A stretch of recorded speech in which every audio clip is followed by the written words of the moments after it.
বিদ্যালয় হচ্ছে একটা পবিত্র স্থান যেখানে প্রতিটি মানুষের শিক্ষা জীবন শুরু হয়। আর এর জন্যই বিদ্যালয়ের প্রতি মানুষের নারীর টান বিদ্যমান। শুক্রবার রাজ্যের ঐতিহ্যবাহী প্রাচ্য ভারতী উচ্চতর মাধ্যমিক বিদ্যালয়ে হীরক জয়ন্তী বর্ষ অনুষ্ঠানে এই অভিমত ব্যক্ত করলেন মুখ্যমন্ত্রী ডক্টর মানিক সাহা। 1949 সালে পথ চলা শুরু করেছিল রাজ্যের ঐতিহ্যবাহী প্রাচ্য ভারতী উচ্চতর মাধ্যমিক বিদ্যালয়। 2024 সালে এই সুনামধন্য বিদ্যালয়টির 75 বছর পূর্ণ হল। এই উপলক্ষে শুক্রবার সংশ্লিষ্ট স্কুল চত্বরে হীরক জয়ন্তী বর্ষের অনুষ্ঠানের সূচনা হয়। উদ্বোধন করেন মুখ্যমন্ত্রী ডাক্তার মানিক সাহা। উপস্থিত ছিলেন রাজ্যের মাধ্যমিক শিক্ষা অধিকর্তা এনসি শর্মা, বিদ্যালয়ের ভারপ্রাপ্ত প্রধান শিক্ষক সুবীর দেববর্মা, সমাজসেবক রাজীব ভট্টাচার্য সহ বিশিষ্ট ব্যক্তিরা। অনুষ্ঠানে এই স্কুলের প্রথম প্রধান শিক্ষককে সংবর্ধনা প্রদান করা হয়। তাছাড়া অর্জুন পুরস্কার প্রাপ্ত মন্টু দেবনাথ, নারায়ণ দেবনাথ সহ এই স্কুলের পড়ুয়া অন্যান্য খ্যাতিমান ব্যক্তিত্বদের সংবর্ধনা প্রদান করা হয়। রাজ্যের ঐতিহ্যবাহী প্রাচ্য ভারতী উচ্চতর মাধ্যমিক বিদ্যালয়ের হীরক জয়ন্তী বর্ষ অনুষ্ঠানে বক্তব্য রাখতে গিয়ে মুখ্যমন্ত্রী বলেন, বিদ্যালয় হচ্ছে একটা পবিত্র স্থান যেখান থেকে প্রতিটি মানুষের শিক্ষা জীবন শুরু হয়। আর এর জন্যই বিদ্যালয়ের প্রতি মানুষের নারীর টান বিদ্যমান। স্কুল হচ্ছে একটা পবিত্র স্থান, একটা জায়গা। আমরা সবসময় বলি এটা তো ইনস্টিটিউশন, কিন্তু মন্দিরের মতো।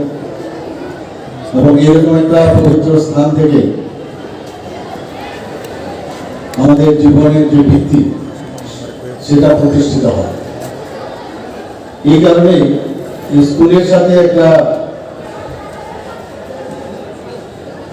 বলতে গেলে যে নিবিড় একটা নারীর যে টান মানুষ সবসময় অনুভব করে। যেগুলো স্কুল থেকে পাস হোক, ছোটবেলার হোক, সেকেন্ডারি হোক, হায়ার সেকেন্ডারি হোক, যে কোনো জায়গায় সে কলেজ লাইফেও যদি কেউ পড়াশোনা করে, সে কলেজে তার সাথে একটা নারীর টান হয়ে যায়। সেই সব দিনগুলোর একটা নস্টালজিক ফিল করার একটা অবস্থা দাঁড়ায় সবাই। মুখ্যমন্ত্রী প্রাচ্য ভারতী উচ্চতর মাধ্যমিক বিদ্যালয়ের রেজাল্ট সহ অন্যান্য বিষয়ে ভূয়সী প্রশংসা করেন। সে সাথে সংশ্লিষ্ট স্কুলের ইতিহাস সবার সামনে তুলে ধরেন। এখানে প্রচুর স্কুল থেকে আমাদের সামনে অর্জুন পুরস্কার প্রাপ্ত আমাদের সামনে এখানে এসেছেন, ওনাকে সম্মাননা প্রদর্শন করা হয়েছে। সবার পরিচিত মুখ অর্জুন পুরস্কার প্রাপ্ত শ্রী মন্টু দেবনাথ। আমরা জানি ওনাকে কত বড় জিমনাস্ট উনি ছিলেন। তাছাড়া শ্রী নারায়ণ দেবনাথ কলকাতা বিশ্ববিদ্যালয় থেকে এই স্কুলের ছাত্র, যিনি পদার্থবিদ্যা ফিজিক্সে 100 পেয়েছেন